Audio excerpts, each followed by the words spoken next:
सुंदर केले। एलिजाबेथ। अलविदा माँ, ब्रिटिश ने कहा।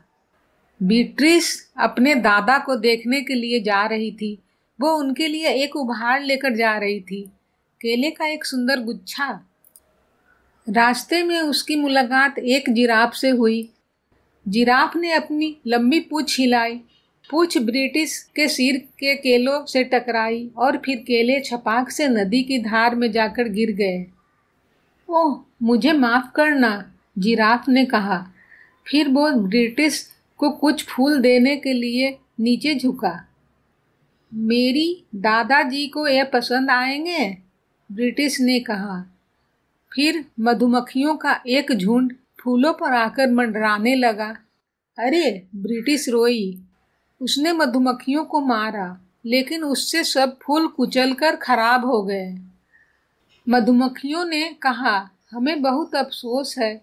बदले में उन्होंने मधुमक्खियों का एक छत्ता लपेटा और वो ब्रिटिश को दिया। ब्रिटिश आगे बढ़ी। कुछ शरारती बंदरों ने मधुमक्खियों के छत्ते को देखा। हमें शहद पसंद है, वो चिल्लाए। उन्होंने छत्ते को ब्रिटिश से छीन लिया। छत्ते का सारा शहद जमीन पर गिर गया। रुको, ब्रिटिश ने कहा, वो शहद मेरे दादाजी के लिए था। अरे बाप रे, बंदरों ने कहा। फिर वे पेड़ पर चढ़े और छत्ते के बदले उन्होंने ब्रिटिश को पेड़ से तोड़कर कुछ आम दिए। ब्रिटिश आम लेकर तेजी से आगे बढ़ी। अचानक एक शेर बाहर कूदा। अरे बाप रे, ब्रिटिश चिल्लाई। शेर को देखकर वो बहुत डरी गई। उसके हाथ से आम गिर गए। सभी आम लुढ़ककर दूर चले गए। डरो मत, शेर ने कहा। मैं तुम्हें डराना नहीं चाहता था। फिर शेर ने अपनी मूंछ का एक बाल निकालकर ब्रिटिश को दिया। ब्रिटिश हाथ में शेर की मूंछ का बाल पकड़े आगे बढ़ी।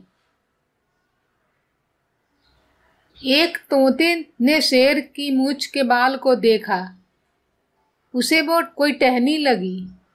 तोता ने झपट्टा मारा और अपना घोंसला बनाने के लिए बाल को छीन लिया। वो मुझे वापस दो, ब्रिटिश चिल्लाई। वो शेर की मूंछ का बाल मेरे दादाजी के लिए है। मुझसे गलती हुई। तोते ने अपनी गलती स्वीकार की। फिर उसने अपनी पूंछ से एक लंबा हरा पंख निकाला और उसे ब्रिटिश को दिया। ब्रिटिश फिर आगे बढ़ी।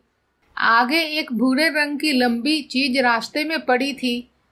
वो क्या थी? ब्रिटिश अपने पंख से उस लंबी भूरी चीज को गुदगुदाया। तुम मुझे गुदगुदी कर रही हो? हाथी ने हाँफते हुए कहा। आच्छू! हाथी की छींक से ब्रिटिश के हाथ का पंख उड़ गया। हाथी को अपनी करनी का दुख हुआ। फिर उसने अपनी सूंड उठाई और ब्रिटिश के लिए एक केले का एक गुच्छा तोड़ा। ब्रिटिश ने खुशी से अपने हाथों से ताली बजाई। आपका बहुत धन्यवाद, उसने कहा। सब चीजों में केले ही सबसे अच्छे हैं।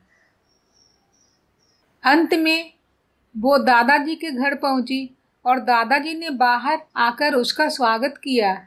मैं आपके लिए कुछ लाई हूँ, ब्रिटिश ने कहा। और फिर उसने दादाजी को केले का एक सुंदर गुच्छा दिया।